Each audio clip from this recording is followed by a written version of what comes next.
Today's guest on Keen Yoga Podcast is Martin Aylward, and he's been a Buddhist meditation teacher for a very long time. I think a practitioner since 19, since he escaped the UK. And I think you've travelled all over the world, I believe, to study meditation. He's now in the southwest of France, which has been in France for many years, and runs a meditation centre called the Moulin de Chave there in France. He's written a book, which is an excellent book, called Awake Where You Are. I recommend it. I think that was a few years ago now. And I'm really happy to see where this conversation takes us today, Martin, on Buddhism and meditation. Yeah, well, hi, Adam. Nice to meet you. And similarly, I'm interested to see where we might go. Right. Okay, and Martin said he wanted to aim deep, so let's see how we do that. So first of all, I mean, in some of the podcasts that I've seen you done, you seem somewhat reticent to put meditation and Buddhism together. So perhaps I'll ask you, like, what, do you have to be a Buddhist to meditate, or does it help? Do you need a framework around it, or can you just start? I mean, yes, no. I think you could come at that from many different ways.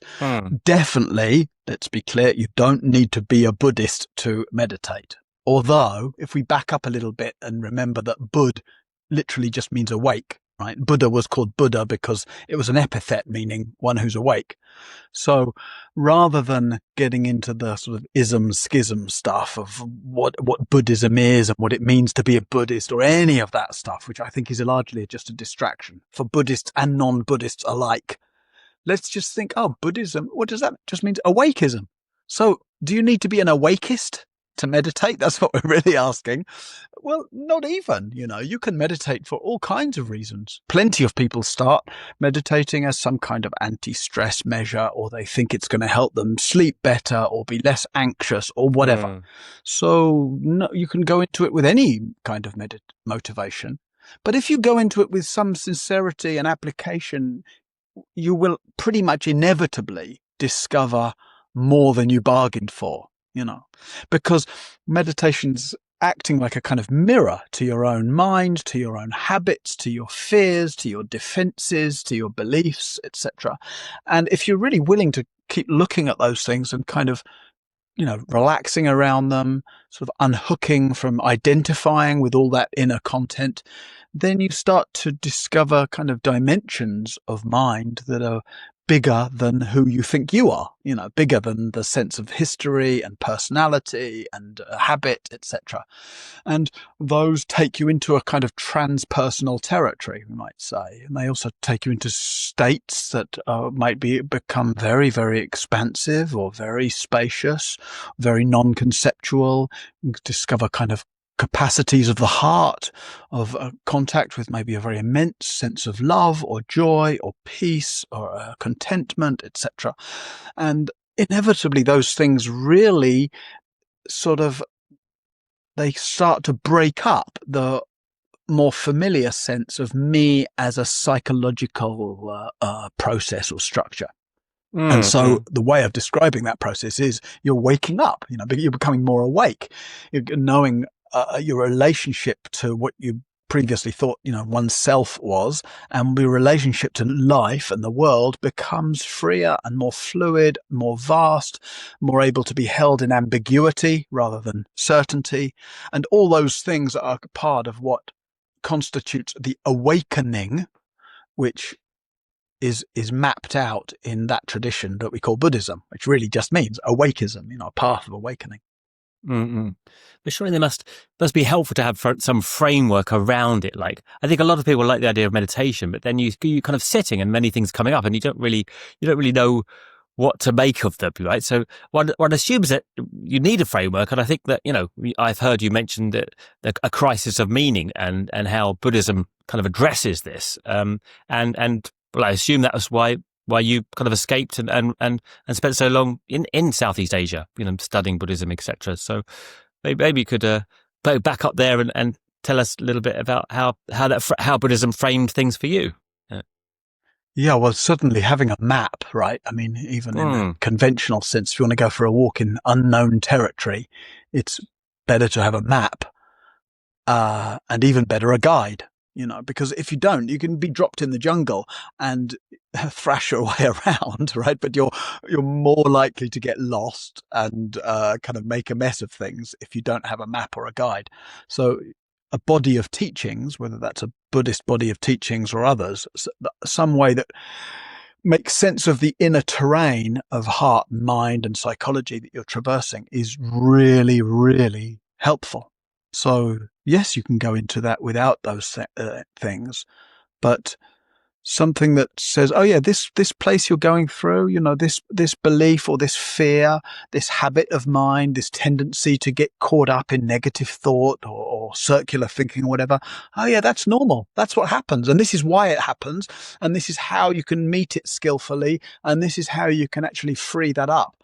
Oh, that saves a lot of time and heartache in the same way that a map might save you a lot of difficulty in the jungle, as it were. And then to extend that metaphor more to having a guide show you the way through the jungle, well, yeah, having somebody who's done a lot of that practice themselves, knows that territory well, can maybe actually see your own mind more clearly than you see it yourself. So in the form of a teacher. And of course, sometimes people are very keen to have a teacher because there's some hope that, if only I had a teacher, they'd be able to somehow do it all for me. We don't say that, but that's often the rather unconscious hope. And actually, you can do a lot with general instructions, for a while. And probably the more those general instructions are actually grounded in a tradition that has lineage and history and depth to it, is more helpful than just some sort of generic or maybe even wishy-washy kinds of instructions. There's a lot of stuff out there these days in the meditation world, But you can do a lot of stuff with general instruction before it becomes definitely even more helpful and maybe even crucial, we could say, to have somebody who's able to actually guide you more specifically and personally. Yeah, I think I heard you say how your first teacher in Thailand just told you to smile on the inhale and relax on the exhale. Was that because he didn't speak much English? There was a kind of replacement monk when the main teacher was unavailable, and his English was quite poor, and so that constituted his full instruction. Yes, breathe in, smile. Breathe out, relax.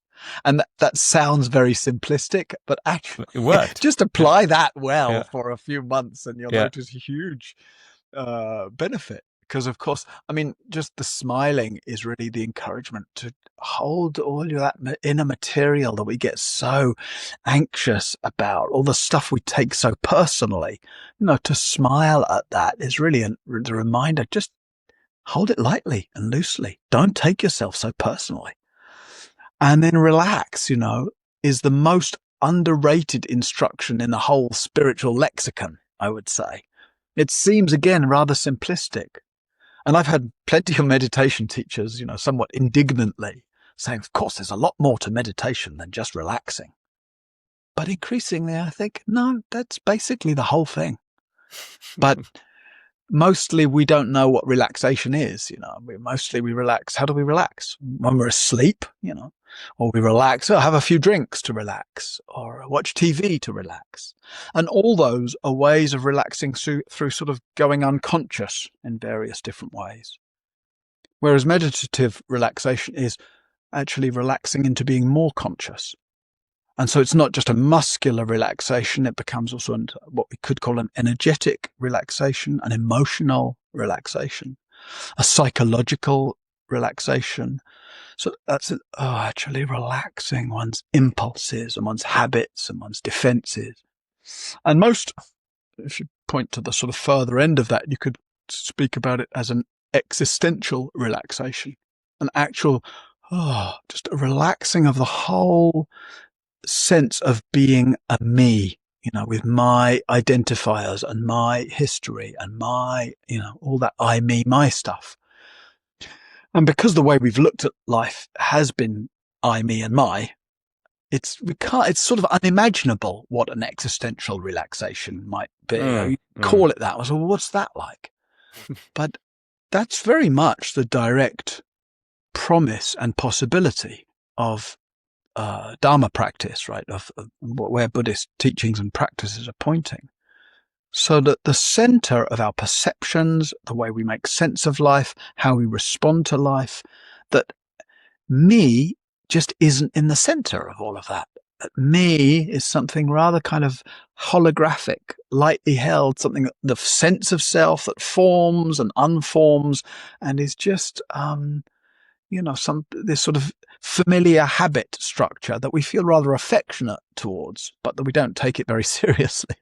I mean, I think it seems imperative that one has some kind of structure in which to understand experiences, let's say, on the cushion in meditation. And the Buddhism, I was going to ask you, what constitutes that framework in Buddhism? But it often comes back to that sense of a lack of kind of inherent in and of itself selfness, right? That it's a continually shifting sands, as it were. And then it's a quick jump sometimes into a very passive kind of worldview, right? A kind of, one could say a lack of dynamism or the belief that one shouldn't be individual, like an assertive individual. How would you counter that? Because we have that in the yoga world as well. This idea that having a strong sense of self is a bad thing, and I think that's very kind of worrying in daily life to go into daily life with feeling that you shouldn't have a definite sense of individuality, as much as we train perhaps in yoga or Buddhism to somewhat free the rigidity around that.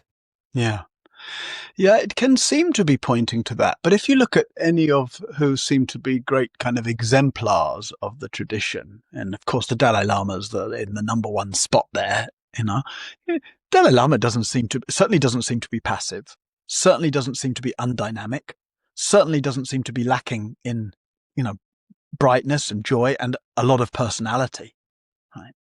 So I think something in the teachings around anatta or not self, which is really an encouragement for what I was just calling an existential relaxation, right? It's an encouragement to see the way we kind of grimly identify unhelpfully and unnecessary with all the stuff that's going on in us.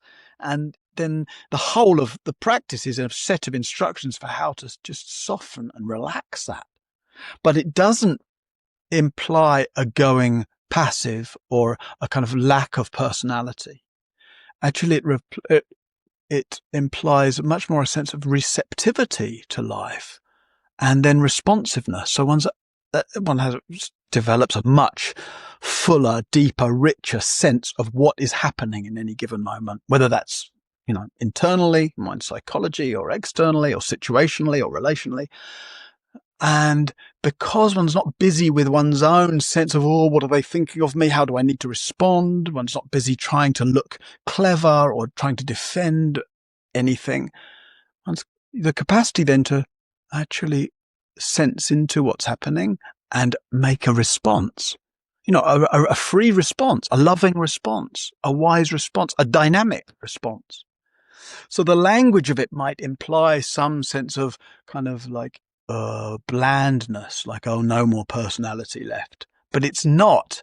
It's rather no more unhelpful, tight identification with personality left. And therefore what can actually come through, because we have personalities, like it or not, what can come through the personality is then actually something that's kind of freer, brighter, deeper, more playful. And in my experience, whether that's with my own teachers or, like I say, these great exemplars of the tradition, is that what's there isn't dull or passive, but actually kind of bright and beautiful. I mean, way back there when you started, you mentioned the idea of identifying with these things, identifying with the desires and the fears and everything that constitutes this individual and makes us hold ourselves rather tightly. Why does this happen? And to ask a silly question, why is it such a bad thing? Right? Because it seems, from everyone's experience of meditation, it's incredibly hard. So I suppose also why persevere in a certain sense, right? Is the most obvious question. Why carry on and not just make hay while the sun shines? Go into excitement, and then when that fails, binge on Netflix and go into a kind of torpor state, right? And just, I suppose like a lot of us do, fluctuate in between the two and just kind of get on. Why persevere to go the full hog and try and get into that middle state of lucid awareness? I would say no need. I have no investment in anyone persevering. If you're happy doing the things you just said, watching Netflix, getting excited, going into a torpor state, please carry on. I have no need to moralize or tell people that that's any kind of wrong way to live. No. But what I do find is that people that, I've been teaching for 25 years now and practicing for another 15 on top of that. So the people that come to me are never coming because they're everything's completely fine and lovely and they're happy doing that. They're coming because they've started to sense that there's something unsatisfactory about that.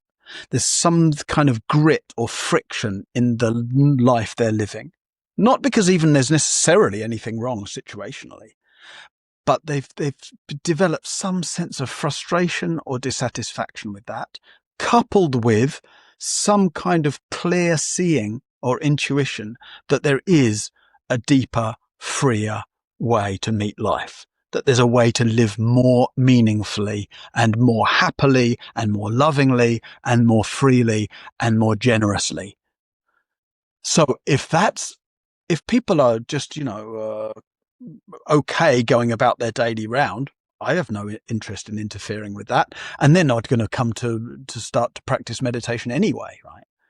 But once people are interested and their interest, as I say, grows out of that sort of mixture of dissatisfaction, frustration on one side and kind of, intuition, vision for something else on the other side, then it's not about, telling them what they should or shouldn't be experiencing or how they should or shouldn't be behaving. It's more how to use these practices and teachings, as I said earlier, as a mirror. And then you get to see, what am I doing that is actually helpful? And whatever that is, please keep doing it. And what am I doing that's actually kind of counterproductive, both to my own inner sense of ease and well-being and to my capacity to kind of respond skillfully to the world around me? And what that is, well, ideally you'd say, well, whatever it is that you're doing that's not helpful, stop doing it. But that's easier said than done, right? Because we've got this sort of habit energy that we find. We tend to do things that we know aren't very helpful, but we're kind of compelled to do them anyway.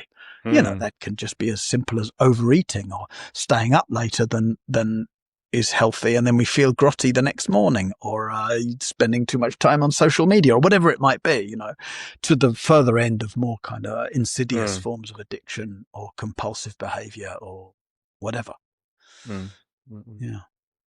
So why do we do it? We could speculate, and actually developmental psychology, the models of developmental psychology are quite good explaining why we develop an ego structure, right? It's really necessary and helpful to develop an ego structure. And then what's wrong with it? Well, nothing, but it is actually only a partial development of what we can become as a human. Right. And the first bit of developing an ego structure is a more or less unconscious evolutionary process, right? We all develop an ego structure. We don't decide when we're 3, I think I'm going to develop an ego structure. It just happens.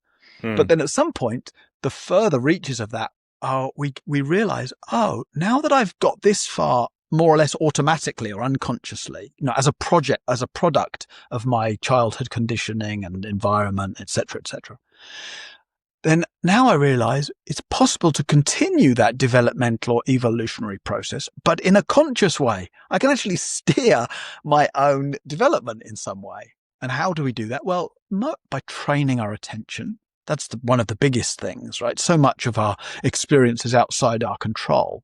But what we attend to, we can train. And what kind of attention we give. So by our habits, we tend to give our attention to anything that stimulates us, whether it stimulates us pleasantly or unpleasantly, or our attention just goes to our familiar habits. So for some of us, that's sort of nostalgia, or just replaying what happened. For some of us, it might be anxiety or worry or fantasy or whatever. And then it's like, okay, but I can actually choose to keep unhooking from that repetitive reinforcement of my habits and actually put my attention on something more immediate. Here where I am, on actually a kind of embodied sensory experience. And then I can start to actually notice where I'm defended or tense. And I can do something about that. I can soften it. So we're training the way our attention enters into our experience more fully or more deeply, more helpfully. And then also what kind of attention? Often we're giving an attention that's a bit kind of grumpy or a bit judgmental or a shaming kind of attention or a sort of grumbly, unsatisfied attention, one that's never quite satisfied with what's happening and something different, something better ought to be happening. So, we can actually train that too, to give an attention that's more gentle, more forgiving, more curious, more allowing, more intimate. So that combination of training where we put our attention and what kind of attention we give to our experience, that's probably the kind of most central sort of power, if you like, that starts to really change things. How do you counter the possibility that it all gets very self-conscious? I mean, that's how I felt sometimes when I've been on Buddhist retreats, not for a few years now, but I have done.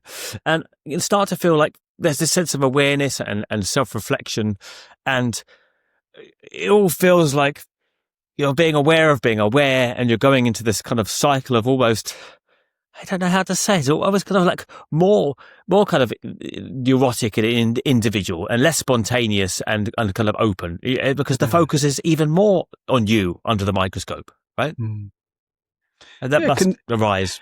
It can seem a little like that at the beginning, right? Because we're sort of like, people come on silent retreats with me, so they might be here for a week, they're not speaking, you're just sitting quietly, walking quietly, eating quietly, and the effect of that is it sort of turns up the volume on the inner, radio ego.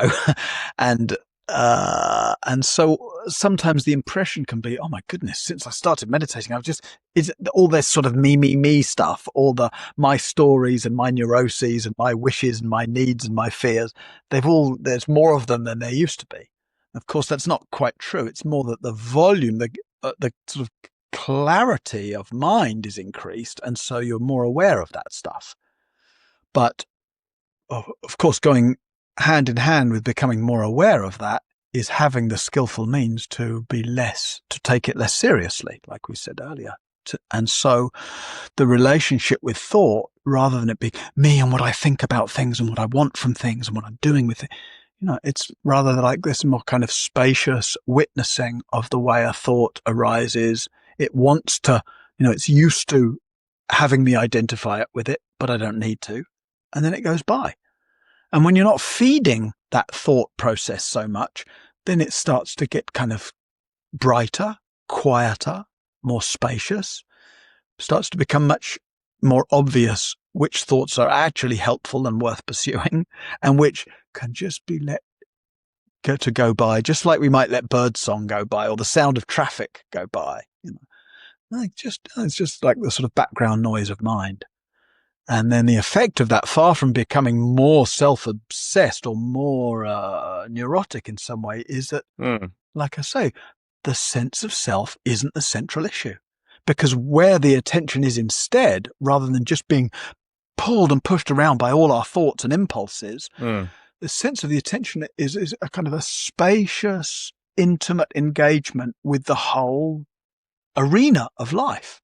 And so whether that's the sensory arena, what's heard, what's seen, what's felt, or whether it's the cognitive arena, like our relationship to, even though the kind of main reference points of reality, like space and time, inner and outer, all those things start to expand and change in pretty much indescribable ways, but ways that can really be tasted in practice. And so the sense of one's availability to life is what really grows. And the availability to life, that means both in terms of the availability to understand what's happening in reality and consciousness, and the ability to respond to what's happening, that starts to be what's more central. And this preoccupation with, well, what do I think and what do I need and what am I doing and what are people thinking of me? All that just starts to become this sort of distant memory of that weird neurotic life I used to live. Do you think there's a different way to the way that Westerners, in a certain ego, a certain understanding of their individuality in society, and the Eastern traditions take this? Because in for what I've seen in, say, Tibetan Buddhist temples with Tibetans, there's a lightheartedness, there's a lack of, inverted commas, spirituality. And then, I know you would have seen this yourself, as the Westerners come in, they spiritualize it. They start to make the meditation more about talking in a soft voice and being very quiet and very reflective, which you don't really see so much in meditation temple, in temples in the East, right? So it seems like perhaps there's a different framework that we're taking it within a kind of Western kind of social framework that doesn't translate in the same way in the East, right? Is there a difference in translation? Well, I think there's various differences between what we could broadly categorize as cultural Buddhists and convert Buddhists, right? So if you're a cultural Buddhist, that means you're born into and have grown up with all of those reference points, and the iconography of the tradition and the chants of the tradition and the orientation to bowing and all of that is so kind of steeped in your conditioning, then you just feel this natural sense of belonging to all of that, right? So you don't need you don't need any particular adjuncts to make you feel that belonging. It's naturally you belong to the tradition. Your heart belongs, your cells belong, etc. Whereas if you're coming as what we could call a convert Buddhist, that belonging can feel much more fragile because you're trying to belong to something that actually initially feels a little culturally foreign to you. And so then I think people becoming a little more sort of pious or serious or adopting affectations like they're trying to look very peaceful and compassionate and speaking in that kind of a way. And, if you're making much of one's mala or whatever it is, it just ways people are trying to feel that sense of belonging. And hopefully as they deepen in their practice and that belonging becomes more natural and more internal and more relaxed, then the affectations can drop away. Yeah. I don't know whether they always do, though. I mean, I've tried to listen to a lot of meditation stuff on like a podcast, and really, you're one of the only ones that doesn't talk in that way. That I just can't. Yeah. I can't even listen to it. So my question kind of goes deeper, and I think it's a little bit too large for a short chat with you now. But that there's this fundamental different way of understanding ourselves in society as individuals. And in between, traditionally speaking, between the East and West, and I think.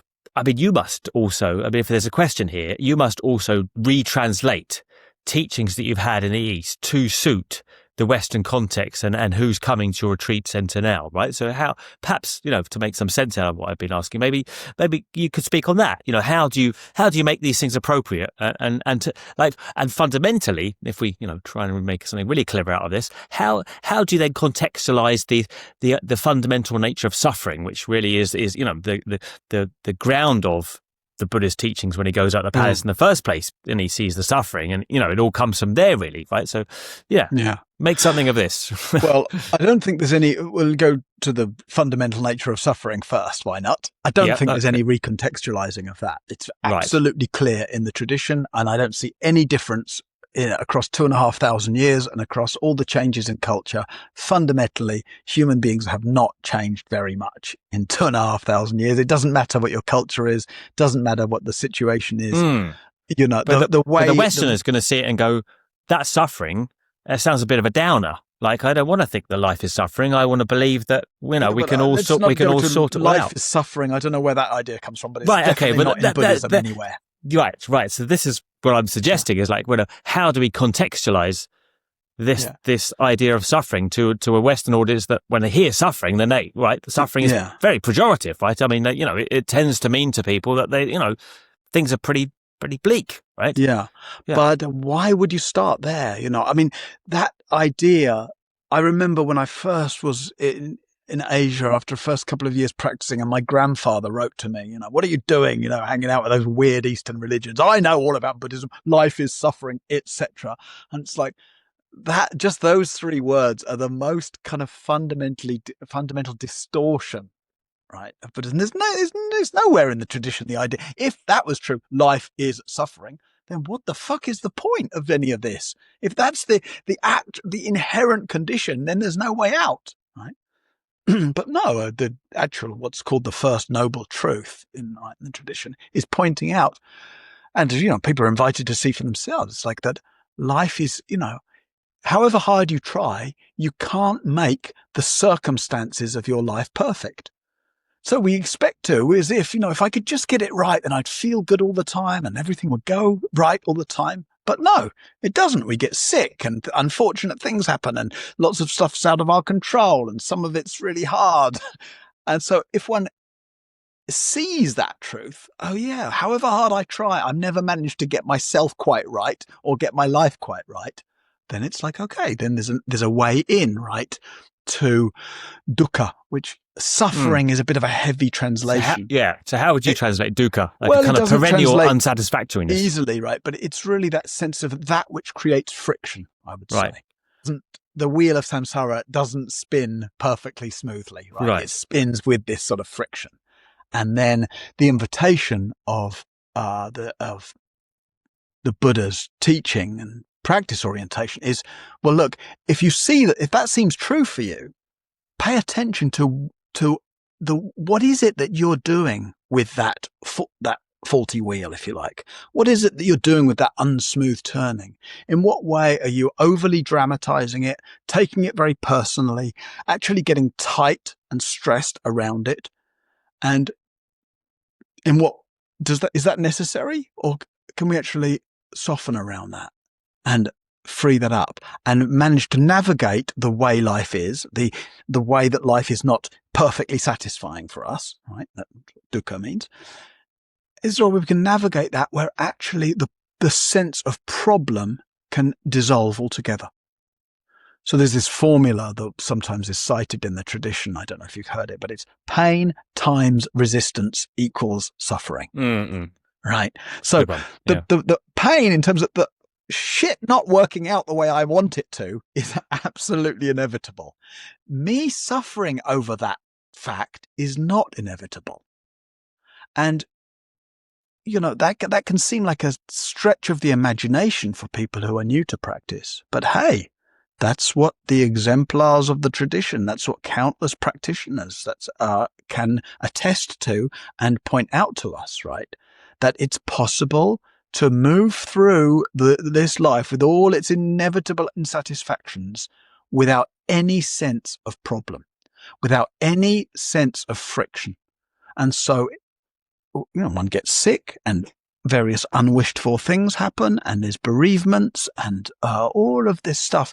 And yet there's a way in which all of those things can just further to actually increase the capacity of the heart to kind of care for and respond to those things. But it's subtle, and the one way of describing that is a life without friction. Right. But there's still pain. I mean, people die and you get sad and things don't work out and one suffers, oneself with sickness and et cetera. And how is that different then to people are going to say... let's take the example of somebody dying, right? You should feel pain. I mean, it's reasonable to feel emotions, right? And I think oftentimes perhaps the mistake in this is that we shouldn't feel anything, right? Yeah. So if we take the more usual relationship when people really suffer over bereavement, that can be in all kinds of ways, but it can be just in terms of regret, right? Turning over, if only I'd have done or said certain thing before that person died. Or it can be with anger sometimes, like it's not fair, they've gone and they've left me alone, etc.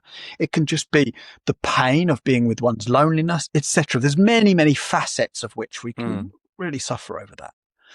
Then when we hear something about non-suffering or non-friction, we might imagine, incorrectly, but imagine some sort of cold, emotionless state where it's just like, oh, oh, my partner of many years has died. Well, everything comes and goes. All of life is impermanent. And that just sounds like somebody's emotionally stunted or cut off. Right. But what the Buddha calls the middle way is that sense of actually having, of course, a real access. Why is there grief or sadness? It's because one's loved that person. Grief is love coloured by loss and absence, right? Which has a different flavour than love when it's coloured by presence and connection, So, and yet there can be a sense of actually just the rightness of that. Oh yeah, the heart coloured our loss. And what's the flavour of this grief? It's actually the flavour of love. And so there's something kind of actually beautiful about it. There's something right about it. And be able to feel the rightness. It's right that the person died. I mean, that's what happens to us all, right? And even if somebody dies young, which we might seem to, which we tend to think of as an extra kind of tragedy, well, none of us come with any kind of multi-decade guarantee, right? It's actually just as natural for somebody to die of illness or of accident, whatever the age they are. And so to be if we see that the way, this is the way it is. This is the way it is.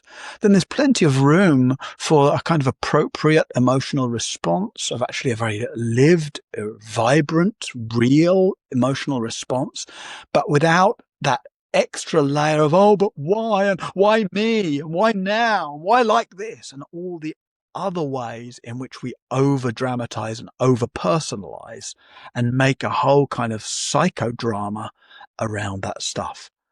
And so it's like, I wonder if that maybe helps people to imagine what, if we're taking that example of grief, what it might be like to go through grief, having real, actually helpful, deep access to the emotions of sadness and loss and grief, but without any additional unhelpful meaning making about me and my life and why it's like that. It definitely puts the responsibility on the individual in the present. I mean, is there any meaning structure outside that? I mean, people often turn to religions, obviously, in the hope that there's some further metaphysical meaning to it all, right? Something will happen after life, and one will meet one's loved ones again, or there is, it's a veil of soul making, or kind of developing, and does it depend on what kind of Buddhism you're into, or is it a generic? Is there a general meaning structure around life and afterlife? There's a whole Buddhist cosmology, right? Just like there's a cosmology to any and pretty much all of the religions. But actually, pretty much like in most of the other religions, the practice orientation at the heart of those traditions isn't much concerned with the metaphysics or the cosmology. It's more the religious structures that grow up around them that then. And there's nothing wrong with that, right? Because often it provides people the history of human culture in some ways is the history of meaning making, right?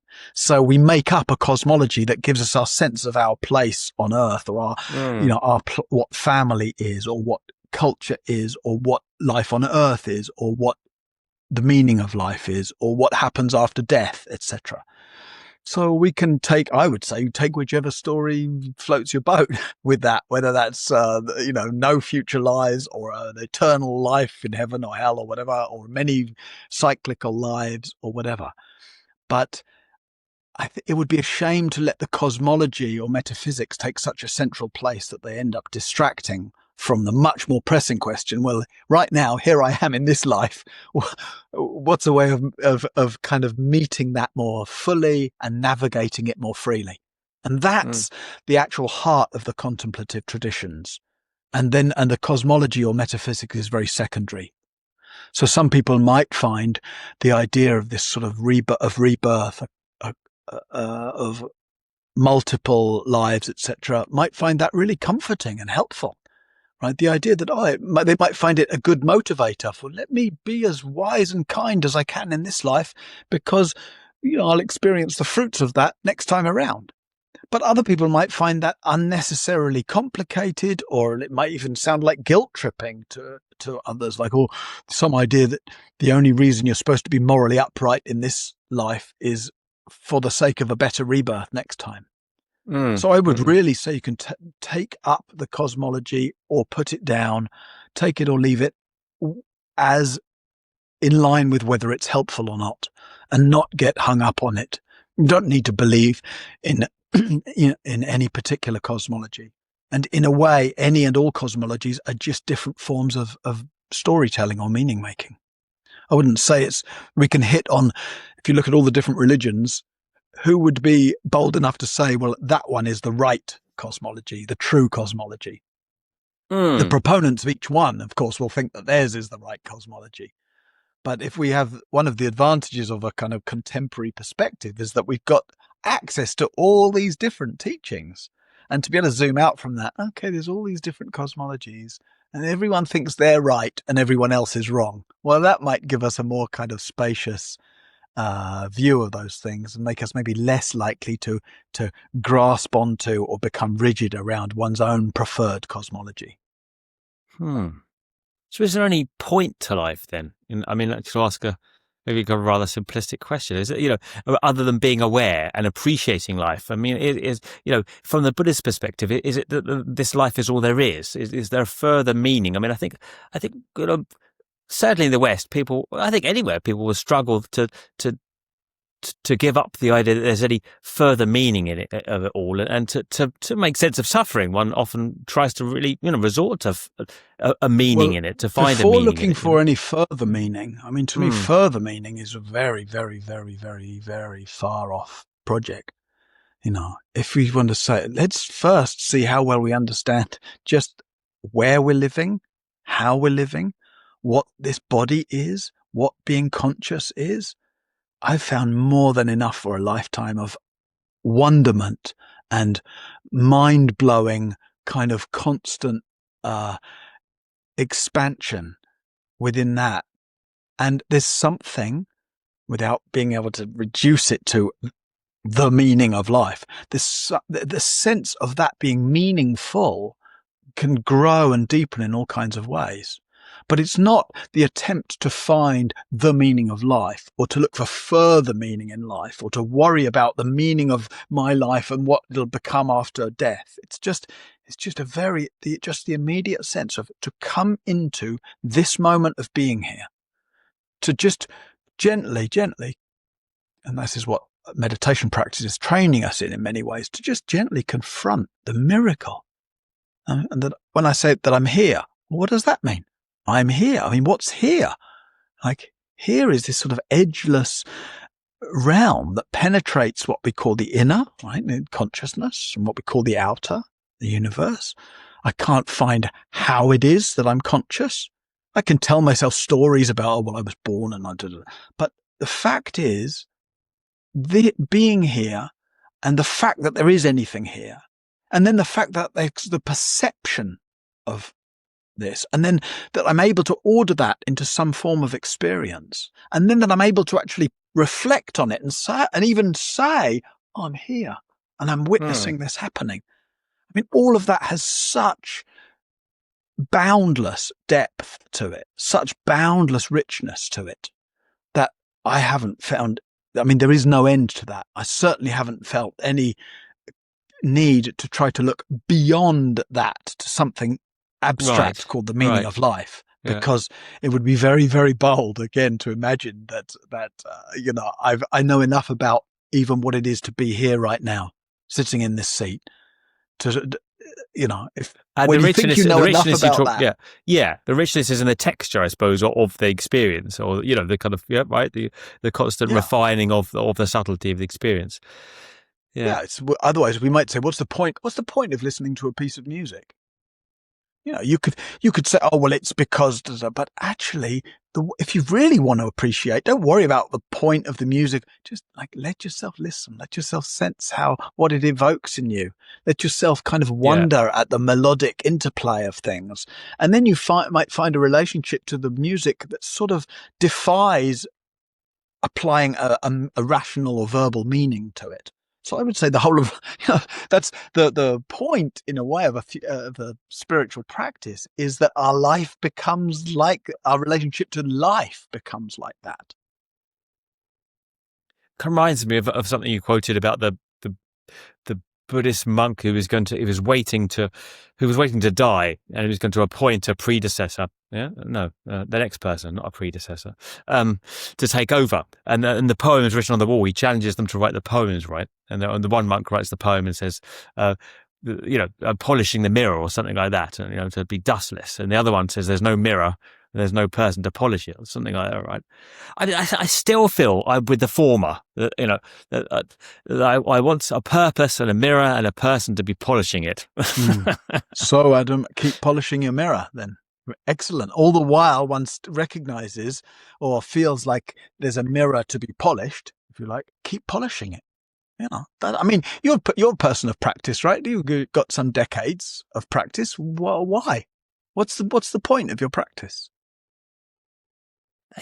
Well, yeah, that I think ultimately it is the similarly to you probably the richness of taking it out and finding meaningful connection in this life, because we can never, and no one can ever, say what's going to happen after death. So all we have is this, right? So I assume that people watching or listening to the podcast here are also people who are already established in some way in the practice. So, I often am encouraging students, please trust in the goodness of your practice. We all know the goodness of our practice. Otherwise, we would have given up by now, right? We keep going because we sense that there's some benefit. So rather than measuring that benefit, because the more you wear, but what kind of benefit and how long will I have to do to get more benefit? And, then that's kind of corrosive to the goodness of your practice, that stuff, because it engenders doubt and measurement. And doubt and measurement are not particularly helpful attributes, right? So trusting in the goodness of your practice, right? The fact that you've done it from whenever you started to now, the fact that you've kept going because you feel some undeniable benefit, like treat that benefit as a kind of great treasure of the heart. Keep nourishing that benefit just through the sincerity of your practice. Don't worry too much about why you're doing it, how long it takes, whether you could be doing it better, whether others have got a different practice that yours is more effective than yours. Like, all that stuff doesn't matter. Just trust in the goodness and the sincerity of your practice. And like my teacher used to say to me, teachings and practice and teachings, liberation is unstoppable.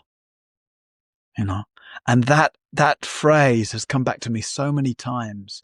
And that's a bit what same thing I'm saying when I'm saying, trust in the goodness of your practice. And if you keep going with the sincerity and don't keep avoiding doubt and measurement, then that sincerity is like the greatest resource you have. And just like when you started, like anyone listening to this, think back a few months or a few years or however long you've been practicing. The ideas you had at the beginning of your practice were probably quite kind of naive and strange ideas, right, about how things would develop. And probably how they have actually developed and grown and changed is quite different than how you thought they would. Certainly the ideas I had about meditation were totally ridiculous when I started. And same, if looking forward, don't believe too much in your ideas of what you think it is that needs to change and how you think things need to change. We're not very good at that stuff. You just concentrate on the sincerity of your practice, the goodness of what you're doing, the kind of, let the heart really be engaged. You do this because you love it. Right? And you've seen that it's beneficial. It's beneficial in your own inner life. It's beneficial in the fact that you're able to be a little more clear and sensitive and awake and flexible and loving in how you meet other people. Good. Keep going like that. And the ways your life opens up and transforms and the kinds of insights and understandings that come online, you don't need to and you can't anticipate those very well. But they absolutely, definitely will come online more and more as you engage that sincerity and goodness of heart. Nicely put. And yeah, I don't mean to come across too contrary. Obviously, I have to ask you questions to draw this stuff out to me. But I'd much rather questions that have a bit of juice to yes, them, rather than us just agreeing. It's a given that I'm not, completely happy to distract myself from onto Netflix binges and all kinds of vicarious passions. I do appreciate the quality of awareness is beneficial, obviously.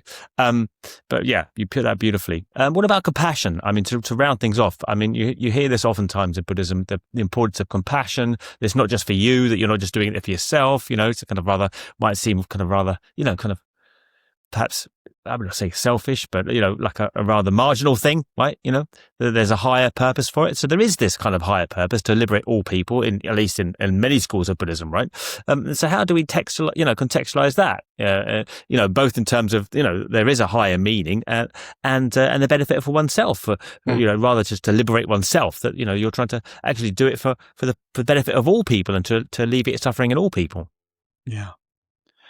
Yeah, well, compassion has kind of gotten all the heart's attention in a way. Like I've been speaking a lot just the last few minutes about like good-heartedness and sincerity and tenderness and the capacity to be kind of more patient and more sensitive, more loving with the people that we meet.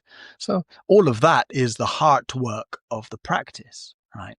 And so I tend to, of course, I use the word compassion, but I tend to not use it very centrally because it's become a little bit like jargonistic. We say, compassion, and it's like, that's just the buzzword for all that heart stuff. And so what it's pointing to, that term compassion, is all the things, tenderness and sincerity and good-heartedness and being able to be patient and responsive with people, right? But I try to use a language that is more sort of operational or points directly to those qualities. Right. So it's not that compassion is left out in some way, but it's more, it somehow can be made to be a bit far off or a bit rarefied. And we've got to be compassionate. It's like, what does that mean? It just means we want to care, care and respond. And so, of course, there are various practices that are focused in that way. But it's rather, how when you are at the supermarket and you're kind of half distracted and half thinking about where you're going next, what's the quality with which you actually just turn and greet the person at the till? Not that you have to kind of get into some kind of profound exchange with them, but just that recognizing, this isn't just somebody who's ringing up my groceries. This is a human. And just that, And then when you leave the supermarket and you pass the homeless person on the street, it's like, what's the quality of attention that you give to that homeless person? I'm not suggesting that you need to kind of stop and tend to the needs of every homeless person. But every time we pass the situation of somebody, it's like every moment is inviting our attention, right? And that's the integration. It's not about what you do on your cushion in the morning. It's about how your practice on the cushion is a training for the quality of attention you're able to give to the other moments. So there's no moral imperative for compassion, because I think it often gets mixed up that way, right? That you ought to be good because we're used to it in a kind of Western religious framework. That compassion is the heart of it. In the Abrahamic traditions, we have this much more moral imperative, right? Yes, that's what I'm saying. Kind of like that commandments. I mean, that's a heavy-duty language. A commandment to, I mean, of course, we should be good. I mean, that's a good thing. You should be good. But it's like, okay, but how? And what about the fact that I've got all this sort of self-interest and fear and neuroses and all? How do I? Okay, here's a whole bunch of instructions for working with my fear and neurosis and self-interest and contractions. And as I work with those, actually a more heartful, compassionate, tender, real, unafraid, creative response to life becomes natural. The more we soften our self-interest or self-fixation, the more natural those heart qualities become. Yeah. So it's not from any ethical imperative. It's just a natural kind of expansion of awareness that one kind of has the bandwidth, as it were, to recognize there's another person there, as you say, on the checkout, in front of us. Right. Well, it can come either way round. I would say it does come both way round. The expansion of consciousness or a deeper sense of awareness will lead to one being more kind of heartful or considerate or caring towards others. But also one can undertake practices of doing volunteer work or practices of service or resolving, I'm going to at least, even if I can't give money or buy a sandwich for every homeless person I meet, I'm at least going to kind of turn that direction and smile and make a moment of human connection rather than just ignoring them. So there are all kinds of ways in which one might resolve actually to access and train an open-hearted response to each moment, rather than the habit that can easily be there of either a closed-hearted response where we prevent ourselves from seeing or feeling, or a kind of overwhelmed response where people are suffering and it's so difficult and I don't know what to do, and then we just get kind of overwhelmed and we're not, can't be of any use to anyone anyway in that condition. Well, I've got a lot of other questions, but I'm conscious of our time. I'm just going to ask you about Buddha, Dharma, Sangha, lineage, all these further questions, but I think we'll have to save that for till I come and visit you. So on that note, if people want to, get into this, like, how do they sort out the wood from the trees, as it were? There's so much meditation around. There's so much Buddhism around. How do they start? How do they know what to pick? Right? Like, how should they look? I don't think you necessarily need to pick, right? But you do follow through on something or someone that you feel an affinity with. So, for example, you were just saying about listening to some meditation stuff where the voice feels a little kind of like overly spiritual or a bit fake in some way. Yes, and pretty fake. Yeah. If you have that response to something, don't go there, I would say. We live in a situation where you can actually find a lot of resources, whether those are podcasts or YouTube or Dharma Seed or so much. And keep casting around for somebody or some approach that you just kind of feel an affinity with. And if you have other people that practice, ask them for what that affinity is. And again, if people are listening to a podcast like this, they're presumably plugged into these kinds of networks in some or other ways. Yeah. Do you think you can just do the meditation without it? Can you just start off without a teacher? Someone says, right, I really know I need you to sit.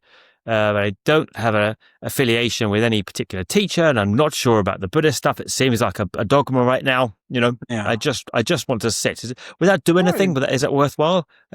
Feel free to find out. I would say to anybody, feel free to find out. But it's the same as that analogy with going to the woods without a map, right? You really straight away you really don't need. I mean, you might find some maps more helpful than others, right? So if you find something that seems like it's a bit dogmatic or rigid, well, don't go there. Look for somebody who seems a little more kind of flexible and free and lively. But if you just sit down, and sit quietly for half an hour every morning with no instruction or anything, probably you'll find some benefit after a while. But there's much more room. If you're just sitting quietly on your own with no instruction, there's much more room for doubt and sort of proliferation to happen. So much more helpful to sit down with somebody pointing out the kinds of things that happen when you sit quietly, the kinds of ways your mind seems to be going crazy, the kinds of distractions that it seeks out, the kinds of energy imbalances that happen, and how to gently and helpfully compensate for those things so that you can actually start tasting a certain kind of depth and expansiveness in meditation. So yes, much more helpful to have some kind of, like you've been pointing to, context, structure, teaching, etc., that supports your practice. So it might be as easy as sit and relax in the end, but it doesn't come that easily. It might be helpful to have a little bit of framework before that kind of happens or starts to happen.